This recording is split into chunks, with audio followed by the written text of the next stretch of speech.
سؤال حigta magacayga Saami baa la yiraahdaa buu yiri su'aasha 12aad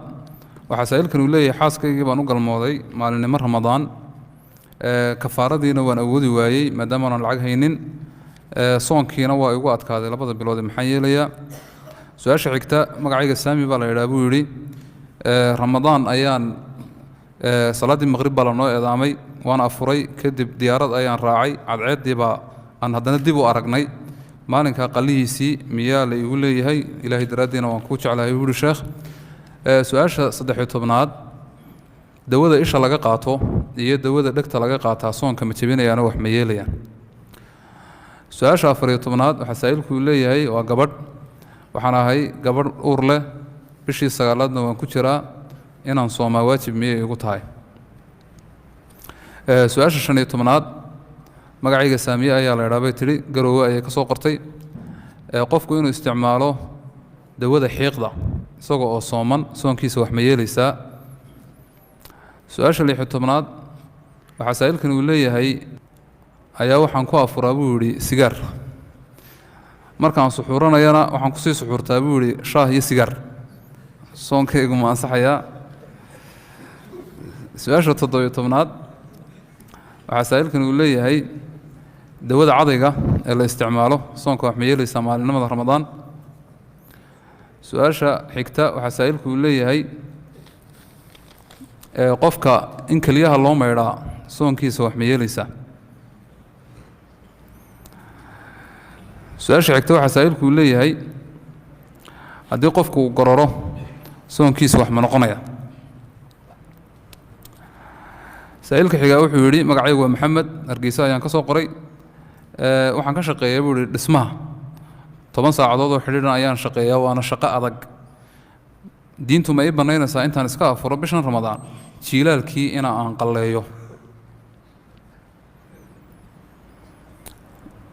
su'aasha 20aad waxa saailkan uu leeyahay qofku inuu istoobo ama dhiigu shubo maalinimada Ramadaan soonkii wax ma yeelaysaa barakallahu fiikum su'aasha odhanaysa anigoo sooman baan xaaskii u galmooday inaan labadii bilood soomana ma karayo inaan raashinkii bixiyana ma karayo maxaan yeelaa horta marka hore inaad ogaan ugu galmootaa waa dembi weyn inaad u kasto oo bisha Ramadaan xurmadeedii intaad jebiso xaaskii aad ula qasado galmo maalin cad dambiilo weyn baad horta waxa ku cadaynaya kafaara gudka lagu saaray laba bilood oo isku xiriirsan baa lagu dhisoon hadaad kari weydana 60 miskiin dhargi halkaas aad ka garanaysaa kafaaratul cudma waa kafaaradii weynayd baa lagu saaray marka qofku waa inuu iska ilaaliyaa jimaaca iyo galmada noocaas iyo wixii u jiidaya taabashadii la seexashadii ku dhawaanshihii waa inuu ka fogaadaa hadday dhacdo qofkii kaba dhacdana kafaaradiina uu kari waayo labadeeda nooc raashinkii ma karayo mana soomi karayo isagoon hagrasho lahayn waxba laguma leh qofku markuu wadan tegayo wadanna ka baxo keebuu ku afurayaa halkay qoraxdu ugu dhacday buu ku afurayaa halkan aad ka kacaysa haddii ay kugu dhacday qoraxdu iyada ku afur haddii hawada kugu dhacday hawada ku afur halkaad ku socotay hadday qoraxdu kugu dhacday halkaa ku afur ilaahay waxa uu yiri subhanahu wa ta'ala thumma atimmu siyama ila al-layl soomka wada ilaa habeenkii aad gaarayso habeenka ama cirka ku gaadha ma dhulka meeshaad joogto habeenku uu kugu damayuun soomkii ku soo afjar marka qoraxda iyo waxa wada socda soomka marka ay damtida meesha doonto joogo halkaas aad ku afuraysa su'aasha kale waxa weeyaan dhibicdan dawadan indhaha lagu dhibqiyo ama sanka lagu dhibqiyo ama dhegta lagu dhibqiyo xukunkeeda iyo soomka way yara kala duwan yihiin isha culimo badan waxay qabaan ama u badan yihiin daroobiska iyo dhibcaha lagu dhibcinaya inaanay waxba yeelayn laakiin sanka iyo dhegta kuwa lagu dhibcinayo qofkoo sooman waxay u badan yihiin inay jabinayso sidaa daraaddeed inaad iska daysaa wanaagsan rasuulku sala allahu calayh wasalam asxaabi buu u sharxayay weysada oo wuxuu ku uhi wabaaliq fi listinshaaqi ilaa an takuuna saa'iman xadiidkii saxiixa sandaarsiga fiifdha biyaha inaad soomantahay mooyaane haddaad sooman tahay fiifa odhanoo ha ku xeel dheeraane waxaa laga fahmay in uu biyaha sanka gelayaa soomkii wax yeelayaa marka dhagaha iyo sanka ka daa laakiin isha waad ka isticmaali karta ruuxa dumarahe sooman aan idhaahdee uur kale ama ilmo jaqsiinaysa hadday cunnada u baahato bisha ramadaan waa la isku waafaqsan yahay inay cunayso waxaana loo badan yahay inay soo qallaynayso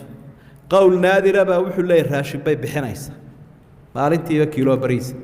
sida qofkii weynaayo oo kale laakiin qowlkaa culimmadu uma badna qowlka loo badan yahay waxa weeye qof kasta oo sanadka aakhirkiisa ama dhexdiisa soo qallayn karaa inuu soo qallay marka waxay la mid tahay qofkii musaafirka ayaa kii bukay oo kale markay umusho ama ilmihii ka guriso ama caanihii uu ka maarmo uu cuni karo ha soo qallayso bilo badan yay isla sugin dawada xiiqda bakhaaqda baashan la ydhaa la isku buufiyo dhib ma laha waa sida hawada aynu cabbaynoo kale waa la isticmaali karaa toobinkii iyo dhiiggii la shubayey miyuu waxyeelayaa soomkii